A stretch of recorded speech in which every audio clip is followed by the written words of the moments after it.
J'ai rencontré Jean-Louis Etienne, l'explorateur polaire que tout le monde connaît, qui a une très bonne analogie pour cette histoire de réchauffement climatique.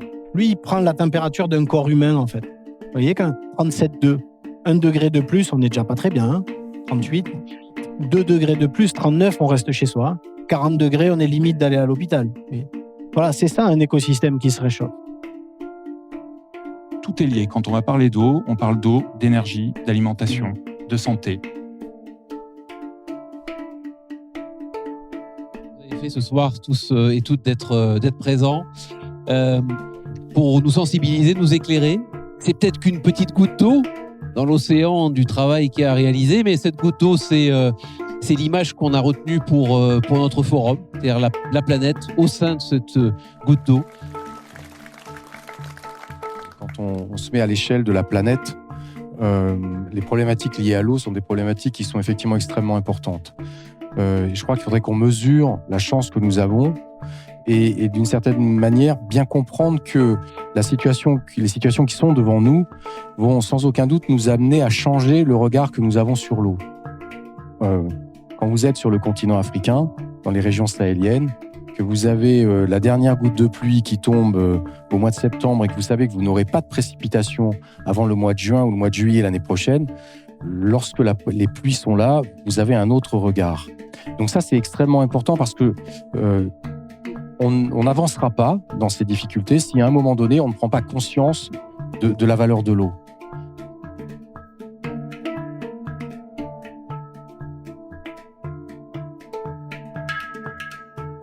La notion de sobriété, notre rapport à la croissance, j'aime toujours citer un philosophe économiste américain qui, déjà dès les années 70, disait celui qui croit que dans une planète aux ressources finies, on peut avoir une croissance infinie et exponentielle, c'est soit un fou, soit un économiste.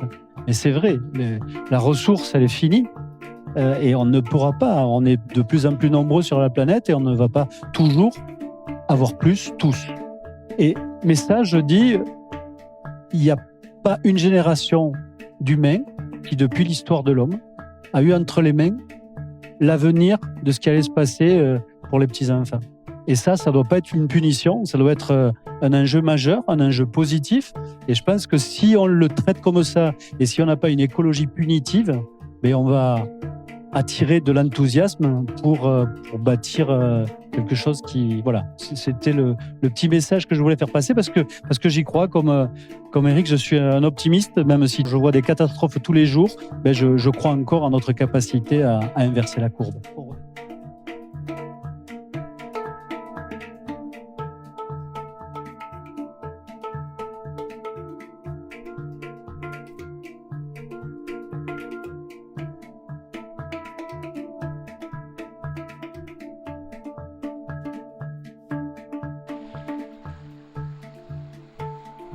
Je pense qu'il faut mener à la fois des actions sur la résilience hydrique, c'est-à-dire la gestion de l'eau, la récupération des eaux de pluie, et bien entendu les économies sur l'utilisation de l'eau potable, avec le traitement des eaux de réseau, et puis ajouter la résilience énergétique, c'est-à-dire la décarbonation du territoire par les énergies nouvelles. Les solutions à mettre en œuvre immédiatement. Moi, je ne suis pas un expert de ces sujets-là. Mes compétences, c'est l'étude du milieu marin. Mais après, je suis un citoyen aussi. Donc je vois bien qu'il y a des choses à faire chez soi. Ce que j'ai bien retenu de la soirée, c'est l'eau ne coûte rien et c'est la plus grande valeur. Et c'est notre plus grande valeur. Alors ça, c'est un beau paradoxe sur lequel il faut éduquer.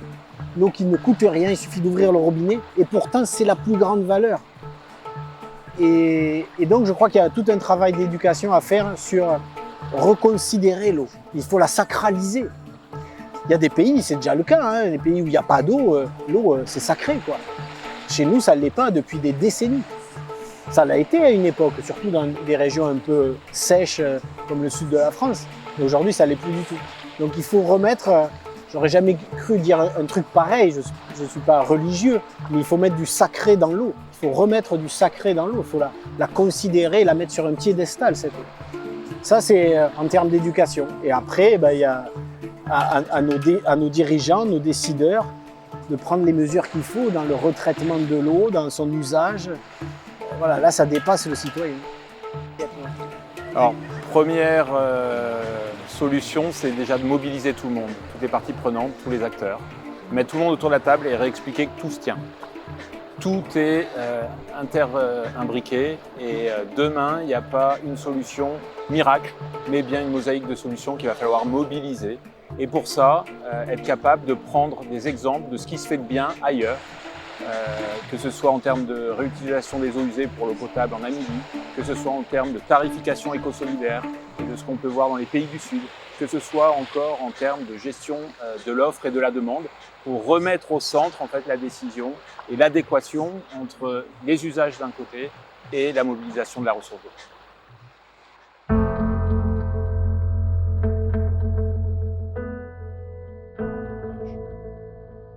On est face à une contradiction où à la fois l'eau nous échappe et l'eau nous inonde. Quand on parle d'eau qui nous échappe, on entend par les médias très régulièrement le fait qu'on a un certain nombre de fuites contaminantes d'ailleurs, environ de 20%, soit 1 litre sur 5. Ça dit pas forcément grand-chose, mais quand on rajoute que c'est la consommation annuelle de 15 millions d'habitants, ça commence à être plus précis. Et si j'illustre en disant qu'il s'agit d'une perte de la superficie totale du lac d'Annecy chaque année, c'est un peu plus révélateur. Et puis l'eau qui inonde. Alors l'eau qui inonde, en fait, cette eau qui circule provient des lacs, des étangs, des mers, des océans et elle s'évapore. Elle s'évapore et elle nous revient sous forme de pluie.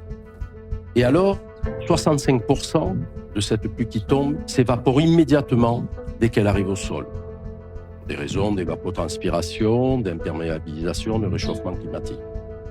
25% ruissellent sur cette macadamisation, par exemple, et par un phénomène de battance, récupère toute la pollution et va l'amener dans nos fossés, nos mers et nos étangs, nos océans.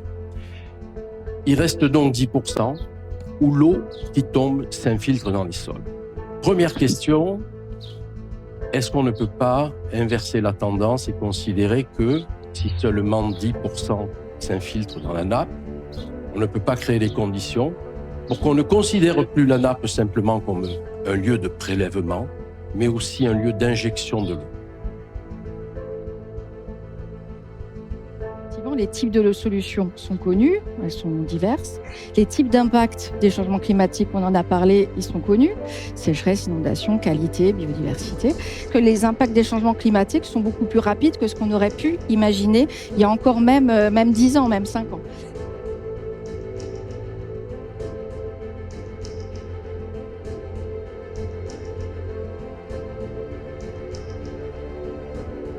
La difficulté aujourd'hui, c'est quelle solution pour les différents territoires qui ne sont pas dans des caractéristiques identiques. C'est-à-dire que ces impacts ne sont pas avec la même intensité, avec la même localité. Les usages ne sont pas les mêmes d'un territoire à l'autre. Donc la difficulté aujourd'hui va être de dire quelles sont ces solutions. Et ces solutions au regard de quel coût. Ce que vous disiez, c'est combien ça va coûter, à qui ça va coûter, qui va supporter la charge de ces coûts. Donc pour nous, 2 points essentiels. C'est d'une part, pour prendre ces décisions, puisque les élus, effectivement, ont des décisions à prendre, des arbitrages à faire avec les autres acteurs. C'est pas que les collectivités, c'est ce que j'ai dit. Tous les acteurs doivent décider ensemble, plus que du compromis. Moi, je dirais plutôt, effectivement, des choix.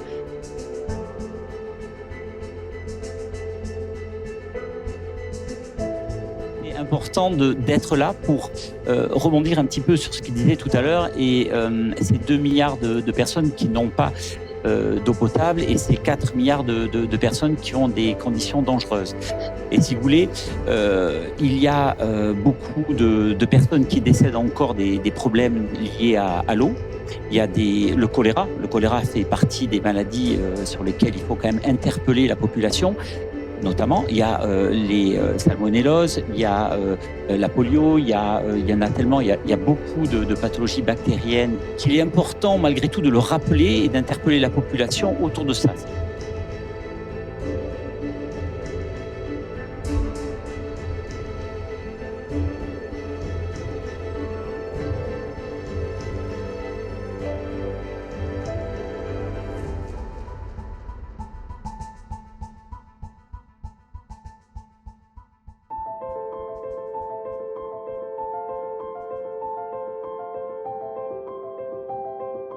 moi je fais une grande priorité de l'intérêt commun, qui est différent de l'intérêt général. Parce que l'intérêt général, on peut vous opposer quelques décisions que ce soit, parce qu'on aura considéré que ça relève de l'intérêt général. Alors que l'intérêt commun, c'est véritablement la somme des intérêts particuliers qui auront réfléchi ensemble, travaillé et adhéré. Donc, récupérer de l'eau sur des toits, la canaliser avec des cheminements intelligents, désimperméabiliser pour créer une nouvelle végétation, végétaliser les territoires, faire la fabrique de l'ombre, créer de l'ombre. Une fabrique d'ombre, c'est 6 à 10 degrés de température en moins. Il existe même des peintures aujourd'hui sur les toits qui diminuent de 30 degrés la température. Pourquoi nous passerions-nous de ceci? Mais pour ce faire, ce ne sont pas seules les collectivités qui peuvent tout faire. Ce sont aussi les problématiques des aménageurs, des constructeurs, des bâtisseurs qui devront intégrer dans toutes leurs réalisations ces aménagements. Ne pas hésiter à intégrer des parois photovoltaïques. Ne pas hésiter à récupérer de l'eau et créer de la végétation. Ce sont des comportements nouveaux. Il faut que les constructeurs, avec les collectivités, soient d'accord pour les mener. On n'accordait pas jusqu'à présent de la valeur et de l'importance à l'eau. L'eau, c'était d'une certaine manière la banalité du quotidien. Personne ne s'est posé la question depuis des décennies de savoir si en tournant son robinet, en tout cas dans notre pays, si en tournant son robinet, il y allait avoir de l'eau et si effectivement elle était de qualité ou pas. Donc à un moment donné, ça paraît tellement banal, tellement proche, qu'on a une forme d'insouciance par rapport à ça. Aujourd'hui où, je dirais, les contraintes externes nous amènent à nous interroger sur la valeur de l'eau proprement dit, on va progressivement, à mon sens, intégrer l'ensemble de l'empreinte de l'eau dans tout ce qui fait notre quotidien. Mais quand il s'agit de bousculer à ce point des habitudes, des façons de faire, des modes de vie, il faut du temps. Je ne crois pas qu'on fasse adhérer concitoyens à des solutions qui sont uniquement des solutions d'interdiction, de taxes. À un moment donné, il faut susciter l'adhésion. Et donc, il faut du temps parce qu'il va falloir expliquer les choses. Et à ce moment-là, effectivement, on aura cette capacité à prendre en compte la totalité de ce qu'est la consommation de l'eau dans notre société.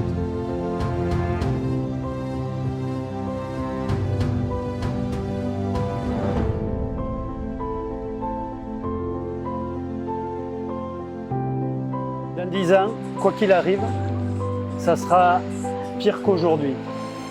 C'est ça la difficulté, hein, c'est qu'on a une course qui est engagée. On voit les conséquences aujourd'hui. La courbe d'émissions de gaz à effet de serre va continuer à monter et l'atmosphère, la Terre réagit avec ces événements extrêmes. Donc tout à l'heure, je disais qu'il était urgent de s'adapter, mais il faut aussi en parallèle atténuer. Atténuer, ça veut dire quoi? Ça veut dire changer notre façon de vivre pour faire en sorte que cette courbe qui, depuis 50 ans, ne cesse d'augmenter, commence à inverser la tendance, parce qu'on voit qu'on a du mal à vivre en 2023. On va avoir du mal à vivre sur notre planète en 2033. Qu'est-ce qu'il en sera pour nos petits-enfants? Et c'est pour nous, ça ne doit pas être une contrainte, mais ça doit être vraiment une opportunité de s'engager vraiment à faire des choses pour faire en sorte que 2043, 2053, 2063 ne soient pas pires tous les 10 ans. Alors si on ne fait rien, dans 10 ans, on sera dans une situation qui sera un peu compliquée. Si on ne fait rien, dans 10 ans, on sera dans une situation qui sera encore dégradée de par les effets du changement climatique. Donc la seule solution que nous avons, c'est de nous retrousser les manches et de mettre en œuvre des approches différentes, de mettre en œuvre un regard différent, de mettre en œuvre une culture différente autour de l'eau, de façon à aller dans un certain nombre de directions qui semblent évidentes aujourd'hui, si on considère par exemple les besoins de sobriété, d'efficacité dans l'utilisation qu'on a en matière d'eau. Et puis, il va falloir mettre en œuvre un certain nombre de solutions. Tout ne se fera pas à partir de solutions et donc d'approches techniques ou technologiques, mais en même temps, on ne pourra pas se passer de ces approches-là. Donc il faut qu'on soit en mesure de combiner des approches qui relèvent de la science, du progrès, de la technologie, avec un changement d'attitude par rapport à l'eau, un changement de culture, un changement de regard sur ce qu'est l'eau, et qu'enfin on lui donne de la valeur. Et en combinant l'ensemble de ces approches, on peut espérer que dans 10 ans, on soit dans une situation qui soit au moins, je dirais, stabilisée. J'ai un espoir, un seul espoir, c'est de me dire que les professionnels de santé auront été entendus et qu'enfin on aura pu diffuser la vaccination à tous et lutter contre les maladies infectieuses données par l'eau, de façon à essayer d'éviter ce 1,5 million de morts qu'il y a dans le monde à travers l'eau et surtout ces 500 000 enfants qui disparaissent chaque année. Ce qu'on peut espérer, c'est que justement on sera organisé, qu'on aura des démocraties de l'eau qui seront déployées partout. C'est-à-dire qu'on pourra à la fois avoir la connaissance partagée, on pourra avoir des lieux où on peut échanger, discuter, trouver des solutions en commun, pouvoir aussi poser les problèmes ensemble et trouver des solutions qui y répondent ensemble, trouver les moyens pour mettre en œuvre ces actions. Voilà, et bien sûr, on espère tous qu'on aura une ressource qui est en équilibre avec finalement les activités qu'on mène sur les territoires et surtout une ressource qui nous permet d'avoir des sols et des milieux qui vivants et qui sont source de notre propre vie et de la vie de la biodiversité dans son ensemble.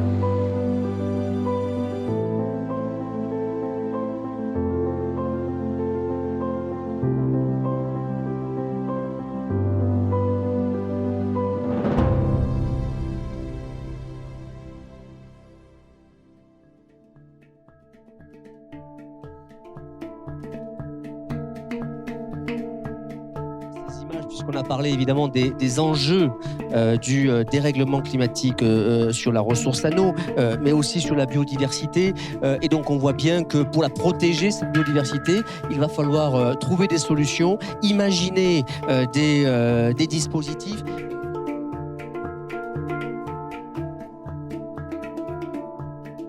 Très concrètement, aujourd'hui, il y a plus d'1 million de personnes qui ont adhéré à ce dispositif Ecodo. Et en fait, ce sont sur Internet des outils pédagogiques qui vont parler de la sobriété, des éco-gestes qui peuvent être mis en place par les collectivités ou par les particuliers. Et puis une charte d'engagement, un manifeste qui peut être signé pour témoigner de cet engagement collectif ou individuel. Voilà, donc je ne vais pas être beaucoup plus long parce qu'on est vraiment persuadé qu'en étant sobre et solidaire, on pourra continuer de garantir un accès à l'eau préservé dans le temps pour les populations, pour les industriels et les agriculteurs. Donc on a assez fait d'alerte, maintenant il faut que nous agissions. Donc merci à tous.